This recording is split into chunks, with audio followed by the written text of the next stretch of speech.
The following podcast contains coarse language and adult themes. This week on the show, Babylon, meaning in the Akkadian Gate of God, or more aptly, the Rastafarian, a contemptuous or dismissive term for aspects of society seen as degenerate. But for us, it's the name of the most underrated, underrepresented, underappreciated, and undervalued films of the modern era. I'm Regs. I'm Aady. And this is the Film Addicts podcast.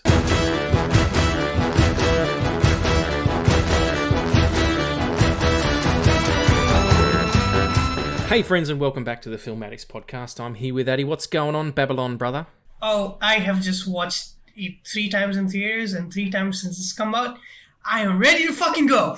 All right. 3 times? Yeah, I went in again.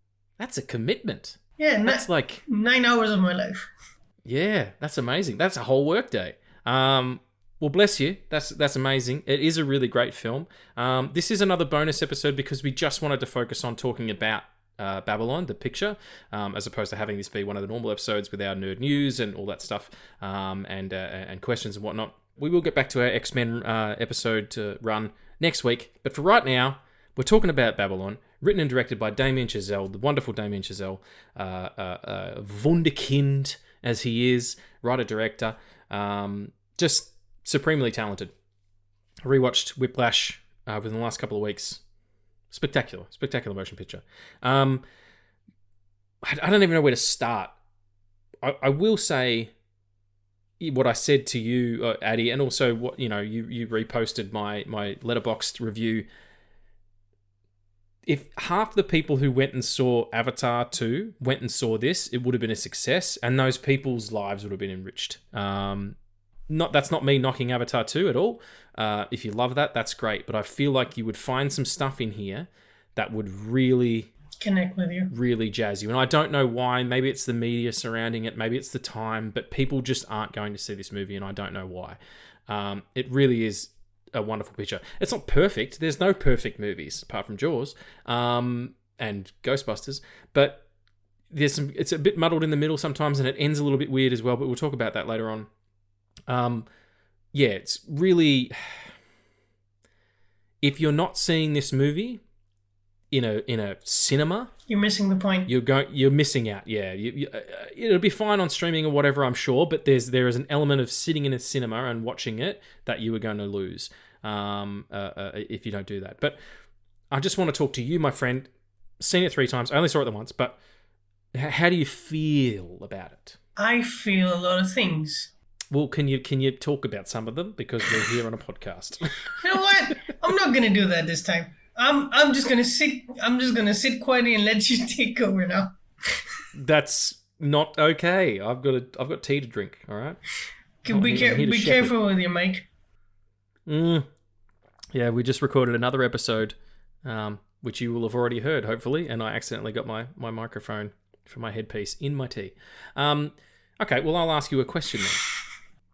What is, for me, this movie is everything I love about movies, and not just in that it's beautifully shot, it's so well edited, the performances are fantastic. I don't think Margot Robbie's been better, honestly. I think this is a stellar performance for her.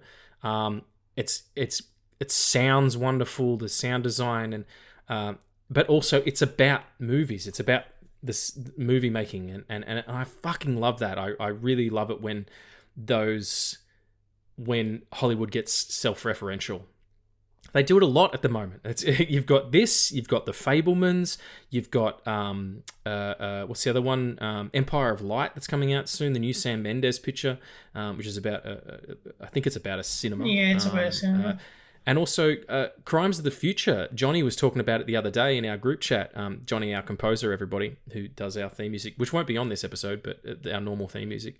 And he was saying Crimes of the Future, the David Cronenberg picture, is kind of, about filmmaking as well. It's about, performance art and all that kind of shit in a very peculiar way, but there's cameras and stuff going on. So it's like all these filmmakers are like turning inward and going, why is this that I'm inexorably drawn to about movies and about cinema and making these things? It really jazzed me up. So for you, what jazzed you up about it? Oh, the fact that I saw an elephant shit. Okay, that happens in the first few minutes. Spoilers, by the way, if you haven't seen Babylon, you want Yeah. to. It's, we're not going to No, ruin the ending or anything, but yeah, an all, elephant shits all over someone's face. in all seriousness, when I watched A Star Is Born in 2018, I knew that if I did anything with my life, it was to tell stories in any form, and in any way. And this has inspired me to go back into that. Like there's so much love that's put into this that like I felt every single second of it, and I was fucking bawling my eyes out every single time at the end of it. And it's a love letter to cinema. It's a love letter to movies. It's also Damien Chazelle being lost in this world of, let's say it, yeah, lost in this world of franchise films and people not appreciating cinema, and him creating something that drew him into and made him fall in love into movies, and he's trying to recapture that, and he did for me. That's all I have to say. This is the reason. And that's the end of the podcast. See you later. Yeah. All right. Bye. No, I totally get that, and I do think it is an answer to that in a lot of ways. You said, the sort of commercialization and the business side of show business has taken over so much, and you are getting these tentpole movies are the only thing that get any play. So much so that last year the AMC cinemas in America changed their price, or tried to change their pricing system to include a premium titles. So if you want to go and see a movie that's art house or whatever, it costs you less than going to see the Batman, which is ridiculous. Like, it's not, you can't do that. They also now make you pay premium for different seating as well, but that's beside the point. Wasn't that always the case? It's always been the case for me. Like, is that right? You've got to pay more money for better seats. Yeah, like in the cinema. Yeah, like it ranges from $100 for like. No, I think that's fucked up. I think that's super fucked up. It is. It should be not designated seating. I mean, that kind of worked during COVID and everything, but now it should be first in, best dressed. I get there early and I get my good seat, and fuck you all. Like, this is whatever. But yeah, I don't think you should be charging extra money for where people choose to sit for different reasons. Like, you have to sit further back because you've got glasses or whatever. But anyway, talk about getting distracted again. This movie is about excess. It is excess from the jump. And I think people are confusing that because the cold open of this film is half an hour long. Yeah. It's the opening party. And the opening party is insane. It is decadent. And it is cartoonish, not the same way that Elvis was cartoonish, that picture. But it is cartoonish in its excess. It is so over the top. It doesn't accurately represent the 1920s at all. I mean, it was obviously debauchery and all that kind of stuff, but it's just so big, and the performances are so big, and everything's at stake all the time. It moves so quickly, it's so fast paced, it's so driven by music. I think people are getting confused and thinking it's supposed to represent reality when it doesn't. It's Damien Chazelle saying this is what it feels like to be making movies at the moment. It is fucking noise. And then you have these wonderful moments where, and if you've ever been on set, any of my filmmaking buddies out there, anybody who's ever worked in the cinematic arts, the scene where what's the lead character's name? Manny. Manny has to go and get the camera for the German director, who is Spike Jonze, which is fucking super cool. And they've got to get this one shot at magic hour, and he's got to go there, and he goes to hire it, but he's got to wait, and then it's cutting back and forth from the set as Brad Pitt's character is getting drunker and drunker and drunker, and the war's going on, and they're organizing it all, and the battle's downfield, and then he's got to do the thing, and they finally get the camera to the set. And the camera guy gets it, and they set it up, and they start cranking it, and then Brad Pitt comes out, and he's so drunk he has to be helped up the hill, and he nearly vomits. And then the camera goes on. He composes himself. He acts with the co-star. He walks up. They kiss. Action, background. The background set comes in. Action effects. The explosions go off. All as the sun just drops down, and then a butterfly lands on his shoulder. If you've ever been in a situation where you had to get that one shot, that one perfect shot, and you get one chance to do it, and then something miraculous happens that isn't affected after, like it's not a post thing, it happens in the moment. There is no feeling like it, and that's when the film had me. That's when it really got me. Like, I was digging it a lot, but then I was like, no, okay, I understand this movie. I think it is him talking about how wonderful movies can be and still can be, and how wonderful they were, but also how wonderful they weren't too. Like, people weren't treated very well back then, and actors were under contract, and writer directors weren't respected. It was show business, like I said. But even more so now. Now it's not business. Now it's brands, and I don't think he's cool with that. And it's the whole movie is him talking about that. This poor character Manny gets turned around so much that he becomes obsessed with that brand, and the brand is he's a producer, he's a director. It's not about I want to tell stories, which is clearly what Damien Chazelle wants to do. And like it was like the first time that Brad Pitt said costume pictures, I was like, Marvel. That was the exact thought. Absolutely, man. Yeah, it's subtle enough that if you're not paying attention, you'll miss it. And you do need to pay attention in this movie because it moves at quite a clip. And also, if you haven't seen it and you're listening to this to find out if you should go and see it, do go and see it. But if the story is basically, it's set over a period of years in the early 1900s. It's in Hollywood. From first frame to last frame, it is 1929 to 1953, I think. Yeah, sure. But majority is like 29 to 30. Yeah. And it follows this the character of Manny, who's a Hispanic gentleman who wants to be in the movies. He just it's all he wants to do. He's so young and filled with hope and joy, and he comes into contact with all these strange characters who are already in the Hollywood system, and Margot Robbie, who's trying to be an actress and is just turning up to these parties and getting herself in. But it's a story of this guy and he's charting his career as Hollywood changed so dramatically and is done for in much more light-hearted fashion in Singing in the Rain. The movement from talking pictures from silent pictures to talkies or to sound, and perfectly stated in the scene with Brad Pitt where he's in his first talkie and he goes in and everyone's laughing at him. It's almost beat for beat the scene from Singing in the Rain.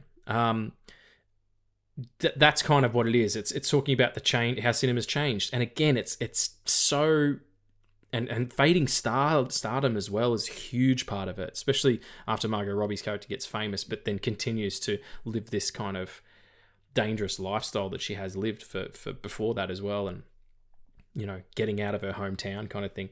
But it is it's about, as a whole, how movies were made then and how they're made now, and how those two things haven't changed so much that you can't see DNA there anymore. It's just the screens have gotten bigger is basically the thing. I hope that summed it up all right. Right, so we haven't explicitly spoiled everything, so I want to do this one segment so we can do a non-spoiler review with just 2 or 3 sentences. Okay. Right, so you go. What am I doing? Help! Old man lost in the woods. Non-spoiler review. Non-spoiler review. What am I supposed to say? Give it a rating? Or? Yeah, you kind of already said it. This is fucked up. Let's just move on. No, that's fine. No, I understand what you're saying. Yeah, well, I don't want to do that. I don't want to tell people what it's about. I'm fine to talk about little scenes here and there, but as soon as you figure out the DNA, if you know what it's about, you've seen the trailer. It puts itself on Front Street pretty quickly. But there's so much going on there. I don't want to tell you any of the connecting threads because then you're going to lose something when you go and see it. Right. Or you're going to expect something that's not there. Right. So here's the thing. We're not doing non-spoiler review. That was bullshit. When I all right, abort. my first screening, there were 4 people in the entire theater, including me. Oh, that's depressing. 3 of them walked out in the first 30 minutes.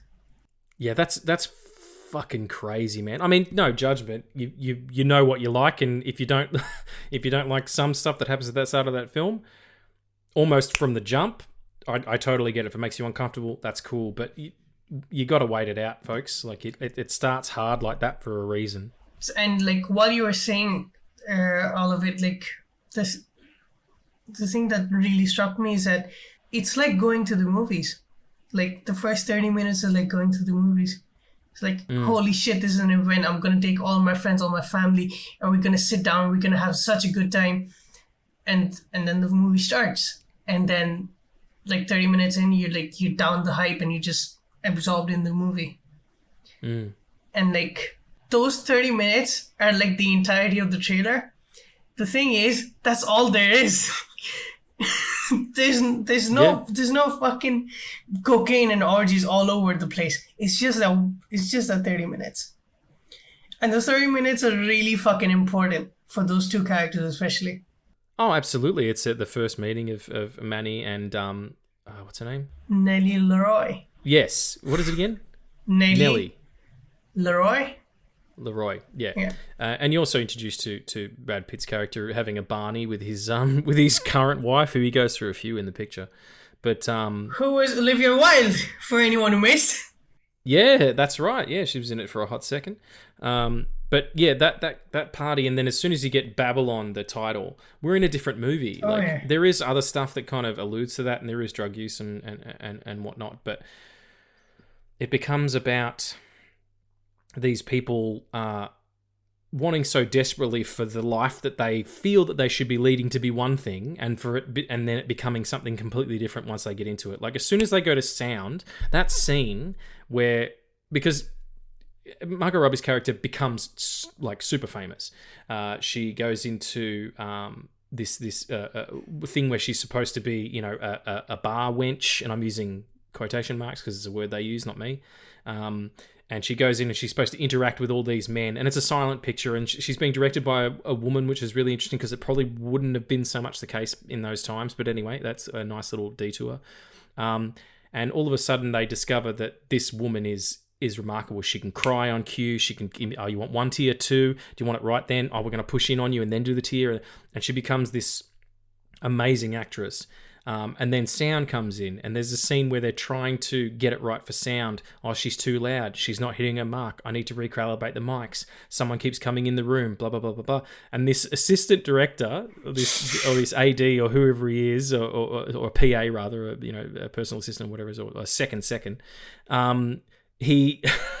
he just keeps he loses his mind more and more and more and more until he finally snaps and goes, "Don't fucking talking to me. Anybody, the next person talks, I will shit on you. I will shit on you. I will shit in your mouth." I was crying with laughter just because I know that guy. Like, I've worked on set with that guy before, and my fiance was there with me, and she said it about the film too. She goes, I can't believe that was 3 hours. It just went by so fast. She was so engrossed in what was going on. You don't even feel the time. But she's like, yeah, I know guys like that. Like, I've worked in theatre with guys like that before.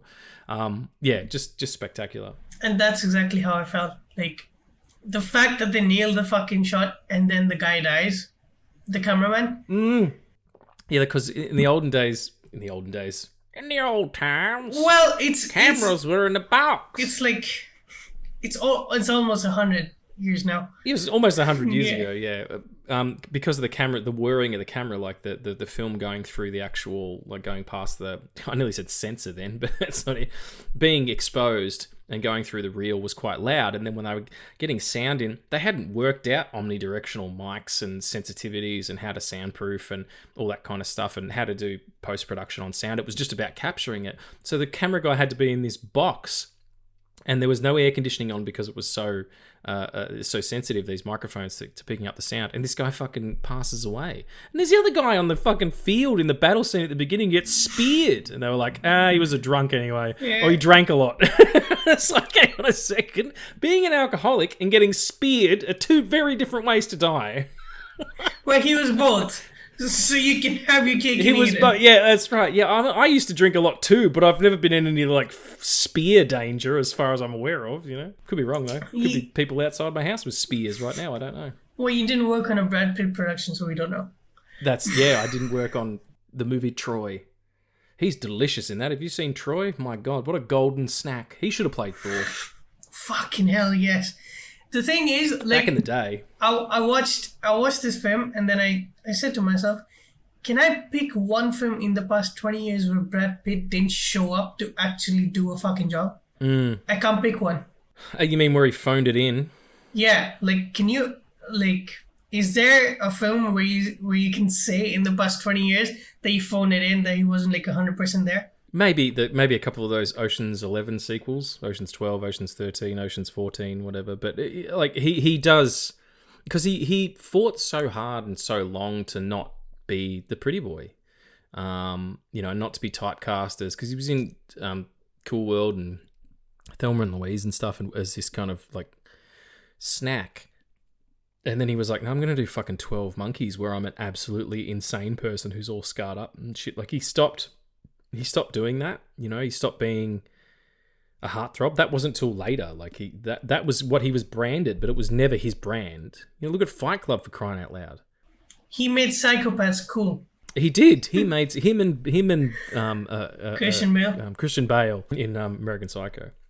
He's great in this, though. I think as a person who's been in Hollywood a long time and won an Oscar and been through all sorts of stuff, and he really said when he won it might have been a Golden Globe, I think, for his performance in Once Upon a Time in Hollywood. And he was like, I understood this guy. He's a guy who smokes marijuana, takes his shirt off, and rows with his wife. Like, it was just, he has such a great disposition as far as the job is concerned. But he's close to 60 now, and I think he understood. Yeah. What's the character's name? It was Conrad. Jack Conrad. Jack Conrad. Jesus Christ. Brad Pitt's name is Jack Conrad in this picture, is what we were looking up there. I think he understood Jack Conrad, maybe not to the extreme of what ends up happening to him, but being a person whose relevance becomes less and less because of age, which is bizarre. It probably happens to female actors like more than does male. Your currency runs out quicker as you, like, the older you get in Hollywood, and then older men kind of move into those stately roles, and women kind of often get forgotten. This isn't always true, but I'm just saying, as a rule, there is a strange sexist nature in that, and I think Margot Robbie is a good example of that in her character in this picture, because she hits that wall a lot quicker than everybody else because she becomes unreliable. And yet, the word that Damien Chazelle described her character was destructive. That everything she touches just runs out of battery so quickly because she is just 100% in on everything, and then the energy just runs out on her as well. Yeah, and so desperate to not be who she is and where she's from, so desperate to reinvent herself. And try everything and do everything. And it's like Manny says, he's like, I want to do something that lasts. And she's like, yes, that's it. And she holds on to that the entire picture. She's like she corrupts the things that are around her. And she doesn't mean to do it. It's not done mean-spiritedly.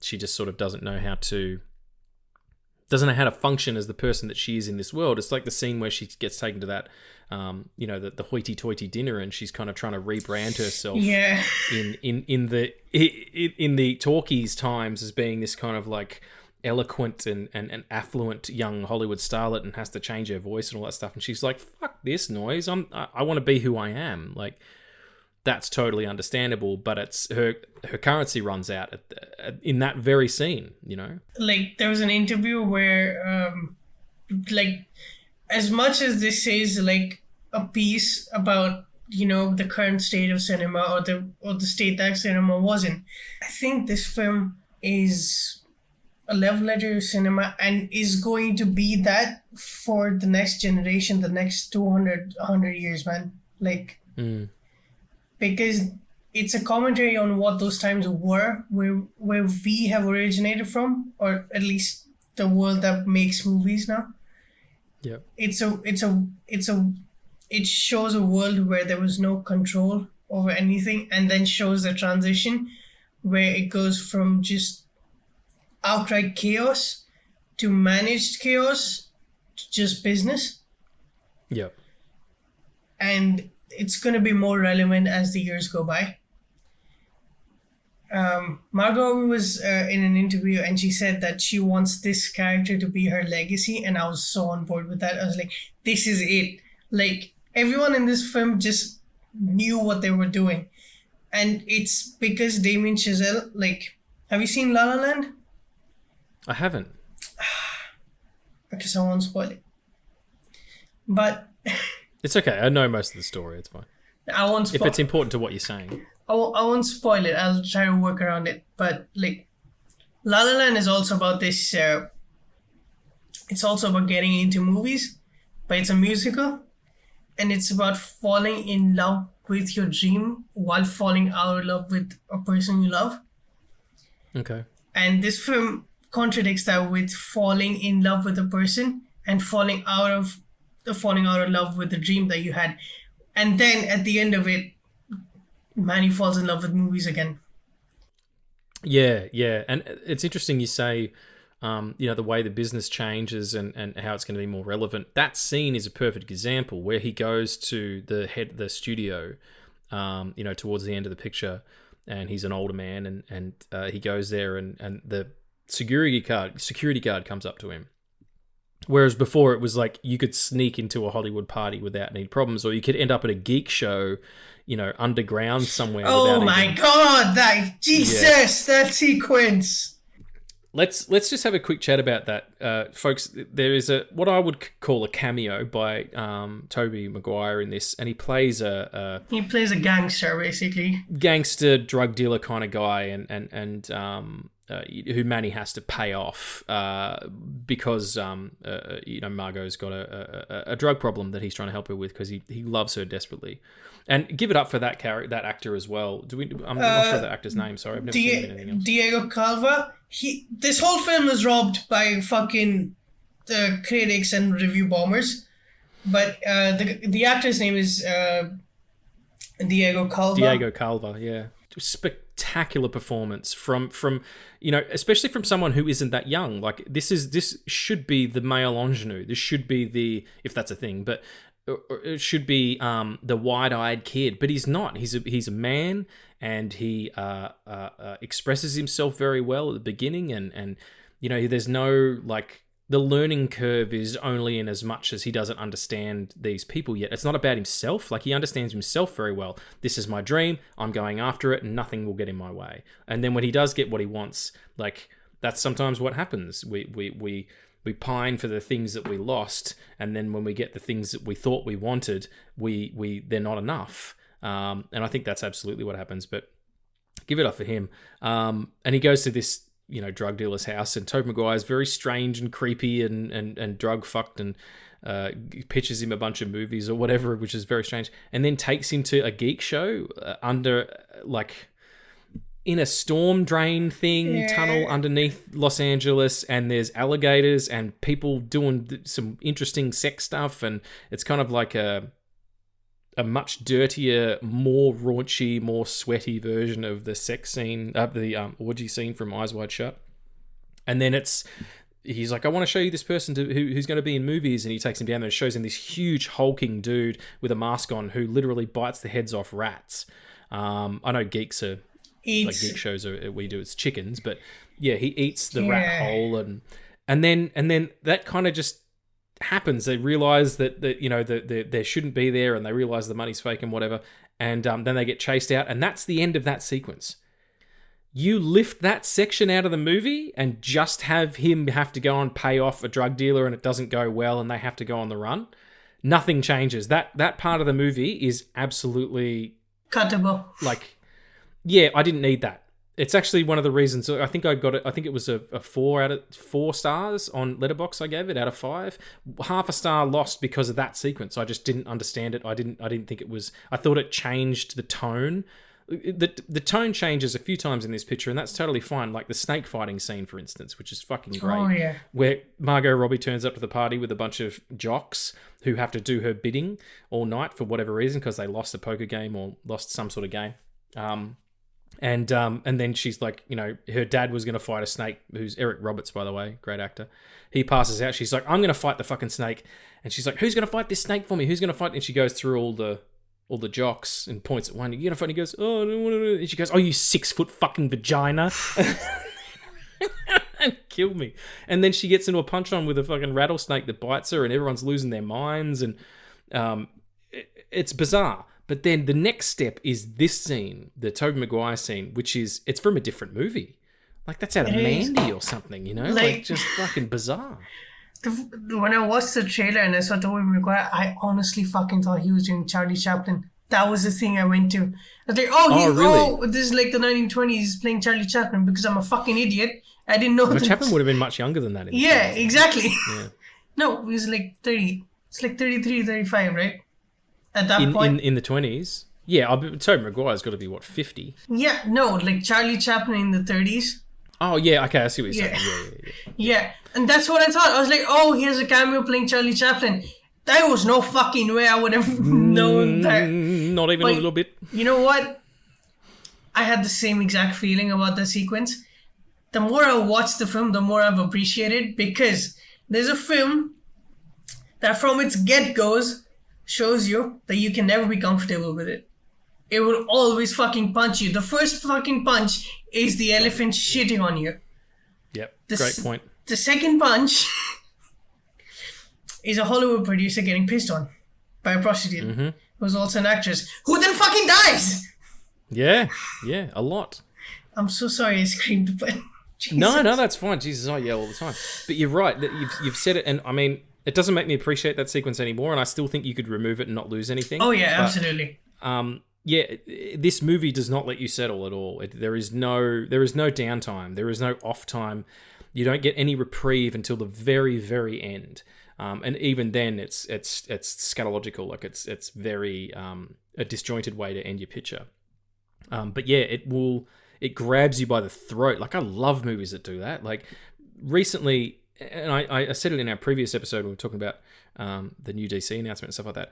The shit that's getting me at the moment, like I said, Tar, Banshees of Inisherin, this, what was the other picture that I saw recently? Crimes of the Future, which I mentioned before. Like, this is grab you by the throat cinema, stuff that just demands to be looked at, as opposed to, you know, the sort of glossy fairy floss style cinematic experience that we've kind of all been having with the genres that have been popular in the last, let's say, 10 years. Babylon demands your attention, and if you don't have the bandwidth for it, you can't watch it. Like, it's not gonna resonate with you at all. It's just gonna seem like perhaps a lot of noise, or maybe mismanaged, but it's not. It's beautifully edited. It is the correct time, despite that silly scene in the fucking middle there. Hollywood epics were that long back in the day. They had intervals, for crying out loud. Indian films have always had intervals. Like, every fucking film has an interval. Yeah. What's the was it a? RRR is not a Bollywood film. It's a Tollywood film, isn't it? But it has one of the craziest interval moments ever. Oh, really? Yeah. I haven't seen it yet because I can't. Is it on Netflix or something? Someone told me to watch it on Netflix. And I couldn't find it. It is. So the thing is, RRR is a Tollywood film, and the original language is in Tamil. But in Netflix, it's in Hindi, which is the national language of India. Right. And okay. I've seen both versions, and people are shitting on it because people are shitting on Netflix because it has only in one language. The thing is, that language is spoken by 90% of the people in that country that has like about 35 languages. And that language changes every mile that you go on. Yeah. Right? So you watch any version of it, you'll still have fun. The thing is, you will have fun. But that's all it is. That's the big takeaway. Yeah. But I mean, the point is that these runtimes are not, they are only unusual to a Western audience. Absolutely. Or to people who don't have the patience for it or the bandwidth, like I said. I love a long movie, me. Like, Lawrence of Arabia is, nearly 4. I went and saw that at the Astor recently. That doesn't bother me at all, but you have to commit. And maybe that's the test is if you can't cope with those first 30 minutes, maybe it isn't for you. But it's, you know, I said before, hold on and just wait. Maybe that's a mistake. I don't know. But I feel like you got to give this movie an hour at least. Like, give it a chance to surprise you and to show you what it's going to be. And also go in with the mindset that you don't know what this is. Like, you think you know what it is. You think you're expecting it, whether it's because of what you've heard social media or people talk about it in the media, like regular media, not social media, or if it's someone's talked to you about it, or you've listened to this podcast even. Just go and kind of figure it out and let it show you what it wants to be, not what you perceive it as. Absolutely. And I don't know by when this episode will come out, but it is on digital right now. And the thing is... What's that? It's on digital right now. Is it? Yeah. According to whom? It's... According to when? According to what? Like fucking a week ago, I think. I'm fucking buying it this evening in 4K, ladies and gentlemen. I have it in 4K. I watched it in 4K. It's amazing. Yeah, like that's another thing as well. Like, it is beautiful. Yeah, like you never get films about film shot on films on film. Jesus. No, I got yeah. It's shot on 35mm, right? Yeah. Anamorphic lenses used. Another great, you know, film came out in 2022. It came out. It came out 2020. No, it did come out 2022 in the States. It came out on Boxing Day. So yeah, two great films in 2022. That and The Batman, both not nominated for cinematography in the Academy Awards. Both shot anamorphically. We got to go back to some of this stuff, guys. They're traditions for a reason in a lot of places. I don't care if you shoot digital and stuff like that, but start making good lens choice, because it's a rare art these days. Interesting that you use the word tradition, because that's the thing that the Academy has always been wrapped up in. Tradition, right? Giving awards to like predictable people. Like, do you think that? Sorry, go ahead. No, go ahead. Do you think that looking at? I mean, we've talked about it before. The Academy. I appreciate that people need to be recognised for their work, but the Academy Awards is a pageant, and it's best dressed wins, and that's not how it should be when you're judging pieces of art like this, in my opinion. I also think it's become farcical in the way that it's promoted, and in the nature of the way that people engage with it is just, it's not for me anymore. But I respect that it is important at Hollywood to do that. Do you think under different circumstances this film does better in a time where, you know, I was talking about this movie not like finding an audience eventually, like that, you know, it bombed at the cinema. Well, so did Fight Club, and you know, so did a lot of movies that don't do well that now have supreme cult followings in an insane way. Would this do better in the 90s or in the early 2000s? Do you think it's something about right now that it just doesn't work? No. I think it works perfectly. Do you know what's the problem here? The problem is another 3-hour film with fucking blue people has been in theaters for the past 2 months, and it has been taking up so much fucking screens, so much from so many fucking theaters. It was so hard for me to find a theater where this was playing. It was only 2 shows every fucking day, and it's been in theaters only for 2 weeks. Yeah, I had to go opening day to catch it, and it's starting to wind down now. They're only doing 1 showing a day or so. And look, no. Avatar is obviously it's hitting some sweet spots with people because it spent 8 weeks at number 1 position in the American box office, making 10 to 15 million per week. Like, it's not a surprise that it hit 2 billion, and that's fine. Like, if you like that movie, that's fantastic. But you can't ignore that there's other stuff going on. Like, that can't be all it is, because that only represents one type of filmmaking. You know, we're probably guilty of this too in previous episodes of maybe champagning too hard. Champagning? Campaigning? Championing. Oh, okay. Championing champagne, those little tiny mushrooms. You know the ones. Cordyceps? No, what? You said mushrooms. Champignons. Oh, okay. Yeah. We've probably championed the cinematic universes, Marvel and DC a lot.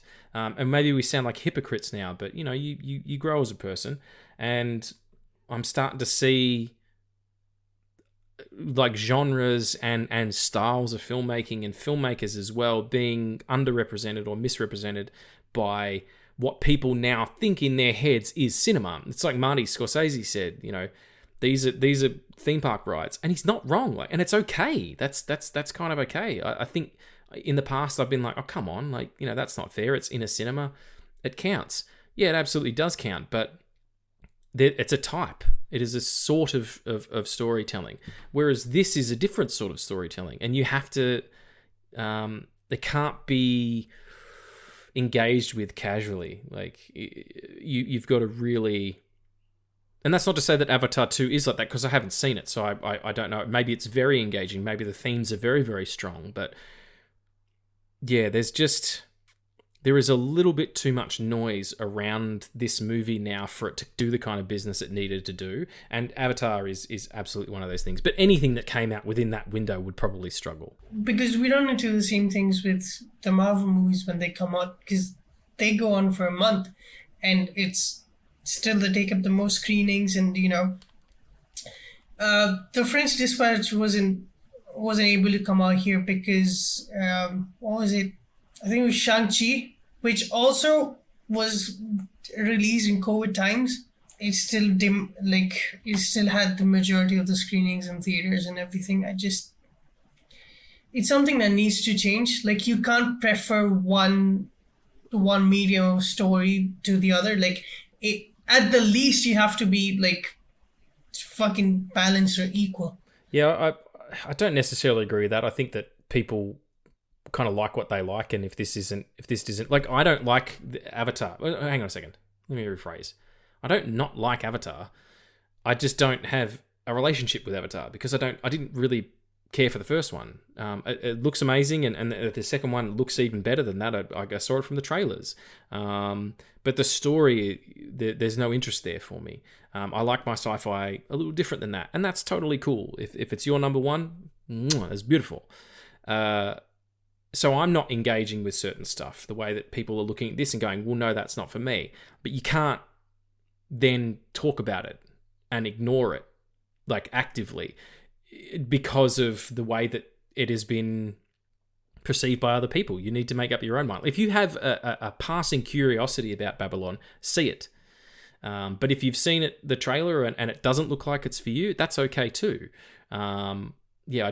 Maybe I'm contradicting myself this episode. I don't know. I feel strongly about people seeing it, but also strongly about people making up their own minds about whether or not they want to see it. So it's hard. Yeah, I think that's okay. But the main thing to get out of this is that to get people to watch the trailer, and if it, like you said, if it's not for you, then maybe don't go to the cinema to watch it. But at least this is something you need to watch once in your life. No, yeah, okay. Oh, yeah, good call. Good call. No matter where it is and how you watch it, if it's on your phone, your laptop, your TV, or on the theater, just watch it once. Because it's something that has the power to move a lot of people. And it's not getting the amount of attention that it deserves. Yeah, I agree with that. And the appreciation. I'm glad that it's nominated for 3 Oscars. I'm also sure it's not going to win any of them. Probably not. No, I mean, what is it? Editing. It's editing, sound. Costume. It's costume, sound design, and score. Well, I mean, the score's outrageous. And I don't want to go into it too much more, but there is a particular character who is responsible for a bunch of that, who stays so pure throughout that story. It's beautiful. It's almost a side character, but it's such an important thread. And you know who I'm talking about, Addie, the trumpet player. That is the only, if everything else on that is like a heart monitor, it's just up and down, up and down, up and down. that character is a straight line through all of that, and you track him as he deals with almost everything that they're dealing with as well, on top of what he deals with being the race that he is, and then comes out the other end, at that jazz club, and you're like, oh, that's some beautiful shit, I want you to watch La La Land because I think you'll appreciate that arc. I'm gonna do it for you, son. I'm gonna do it for you, buddy, because I like Whiplash a lot. I liked First Man. I thought it was a very well put together picture. It was probably the most underrated picture that the year that it came out. Oh yeah, similarly to this one, where it's debunked under fucking controversy about, or just bad talk on the internet, which is bullshit. It was just people didn't go and see it, and that was all of a sudden. It was. I remember it was a couple of days after it opened. They're like, "Is Margot Robbie over?" I'm like, "Yeah, we talked about it." Are you kidding me? Yeah, right. Like, is Margot Robbie over? She's this generation's Jane Fonda. You idiots! Like, it's just such a stupid thing to say. But I love Jane Fonda, by the way.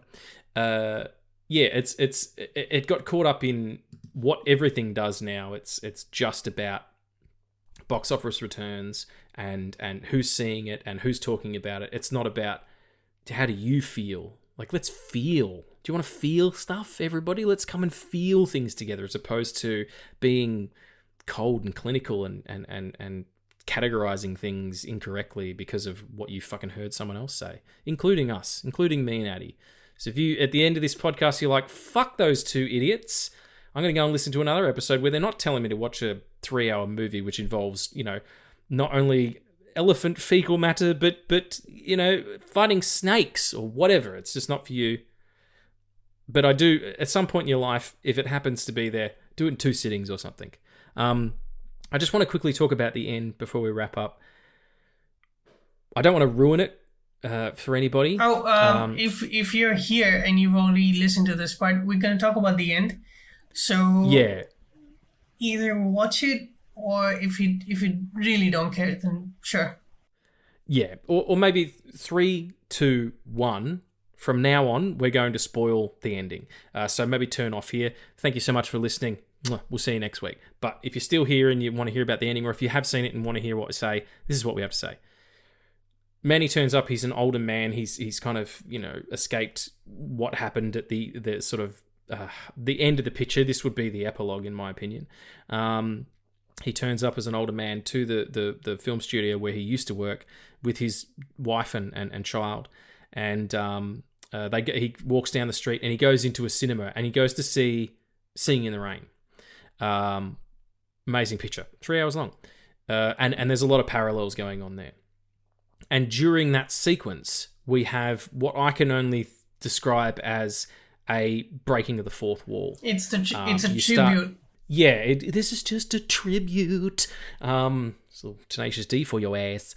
But yeah, you see, not only do you see film stock being exposed and coloured in the solutions, and beautiful colours and interesting imagery of this film stock being graded in the way that they used to do it, and exposed in the way that they used to do it in the chemicals, but you see cut sequences from other movies, the original Wright brothers pictures, Charlie Chaplin. There's a shot from fucking Jurassic Park in there. What else is there? There's Matrix. Matrix. So actually, both the first and the second Matrix both are in that. Matrix 1 and 2. Yeah. And then Avatar. It ends with Avatar. Again, it is. I think the way that Mr. Chazelle is thinking about it is what has made a mark, what has made an impact, and you can't deny the impact of that film, whether you like it or not. Technically it was a wonder. Jurassic Park was a wonder. Technically, The Matrix was. These films. The sound of music is there in it as well. Absolutely. Things that are benchmarks in cinema history, where if you look at a year, that's the movie that made a change, or that changed the way that things were done as well. Like, changed the way that the craft is achieved, or the results from that craft are achieved. I really appreciate it. I know what he was trying to do. Don't fucking put Avatar in your movie. Don't put The Matrix in your movie. Don't do any of that stuff. Like, that really, luckily it ends with Manny, and he's sitting there, and he finally smiles about the idea of, I remember why I loved this so much, which is a beautiful revelation. You didn't need all that. You could have just had the push in on his face as the movie starts and people around him laughing and the light on his face, and he smiles. That would have been plenty. As I said, I do get it. I do understand what the point was and the point that he was trying to make, but you break the fourth wall like that and you lost me for a second. How did you feel about it? Interesting. When the film was first screened for Sundance, Timmy Chisel sat down and talked about the ending. It was just the ending. So he talked about how it wasn't really the plan, but once they just sort of had the idea of what they wanted to do, which was to show, like you said, what had impacted and what had changed cinema since the first 2-second reel of the horse, which is how that tribute starts with that, and then it's the reel of the cheetah from Ben-Hur. Oh no, it's the original. Yeah, sorry. Yeah, there is a shot from Ben-Hur. Ben-Hur is there as well. Yeah, the motion picture. Yeah, of the horse galloping. Yeah. Yeah. He said that he really wanted to do it because it showed everything. It showed that this was the reason why he made the film, to show the impact that it's had, and to show that no matter how far you go away, there's still this love and this feeling that you can feel by anything that you watch. And I think that what you said, with just the push in at Manny and him just rediscovering his love for cinema, that could have worked. This ending really worked for me. It did? Okay. It worked fucking wonders for me because I was bawling my ass off. Yeah, I mean, as a student of cinema, I totally get that. I just didn't like how it kind of broke the fourth wall and made it about something else, because I got it. Yeah. This whole message was perfectly clear without that, and then that was like, I don't know, it was like someone explaining the punchline of a joke after telling it. Yeah. It's like, oh, this is why it's funny. Like, no, I know why it's funny. I laughed. Do you know what I mean? So that was just me. That and the Tobey Maguire sequence, no thanks.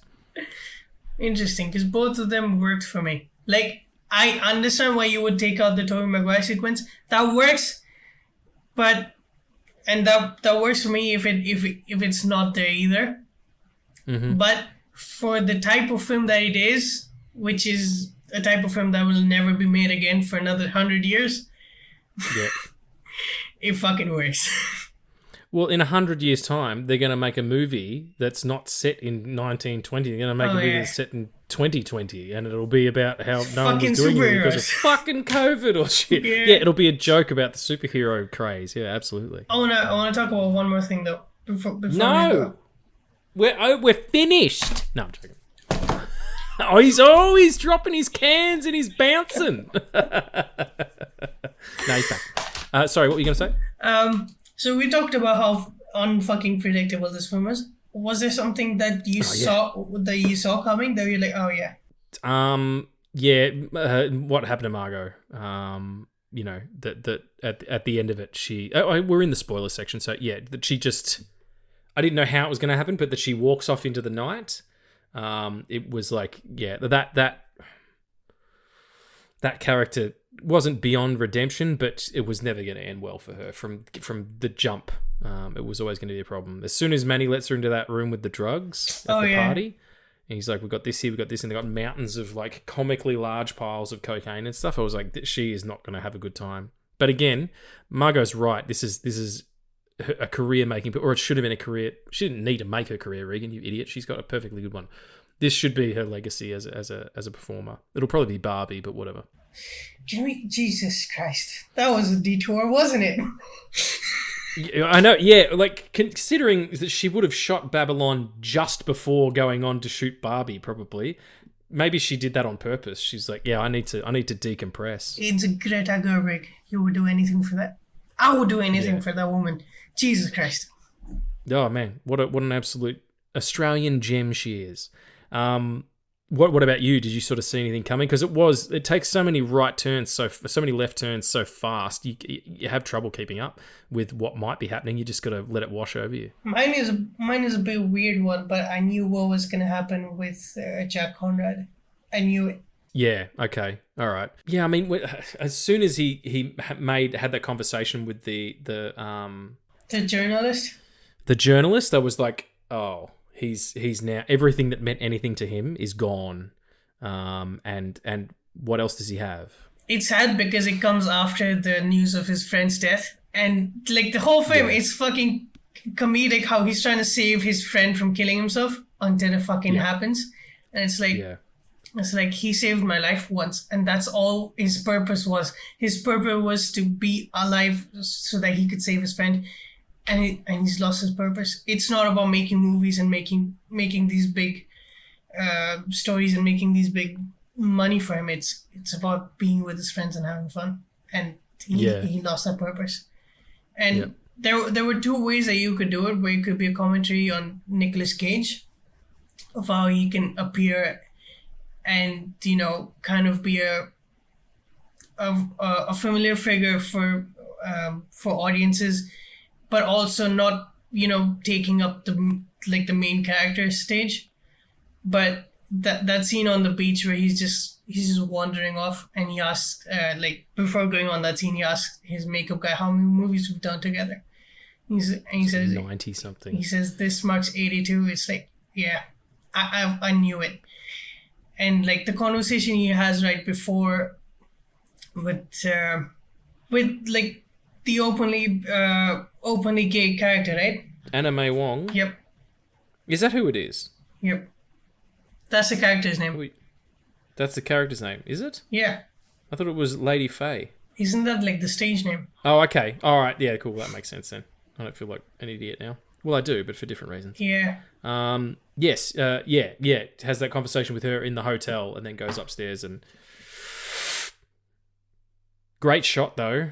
Tracking him all the way up, and he gives that money to the bellhop, and he's like, what was the biggest tip you ever got, kid? And he's like... $50, sir. $50. He goes, oh, you did, sir. And he's just like, there you go. And goes off and tracks up the Sorbet. And again, having the balls, having the cinematic balls to let things be dark, and then have like going down that hallway that's only lit by the sconces, and then for him to open that door and in the bathroom, like just it's such a beautiful thing to watch. Like you could watch this movie with the sound off and still get a lot out of it. Which is interesting to say because it's a film that mainly shows the transition from silent films to talkies. Yeah, absolutely. Well, there you go. That's Babylon. Check it out or don't. Whatever. We may, like I said, I may have contradicted myself, but I was just passionate, and sometimes my thoughts are a hive. What was it? Dylan Moran says my head is a hive of worms, and worms don't even live in a hive, so it's unnatural. Sometimes that's how I get when I'm talking about things that I love. So come back next week, and we'll finish up our X-Men series of podcasts. Thank you so much for listening again, wherever you happen to be. If it's on Google or on Amazon or on YouTube or on Spotify, it's beautiful. It's wonderful. We love you. Addie, you're a gem. Thank you so much for kind of pushing me to go and see this picture. I did really want to see it, but you were like, you have to do it and we have to talk about it. So I went opening day and my life is better for it. So you're a legend. You're a legend too, and you're fucking amazing. And you're Superman, because that was the only thing I could think of. I have been called Clark Kent a few times in the last couple of weeks because I've got new glasses, but I'm like, Clark Kent doesn't have a beard. Oh no, he does a little bit in that Man of Steel picture, but not at the same time as the glasses, you see? So we're back on DC again. Whoops. Check out Babylon, everyone. We'll see you next week. And remember, stay amazing and stay safe.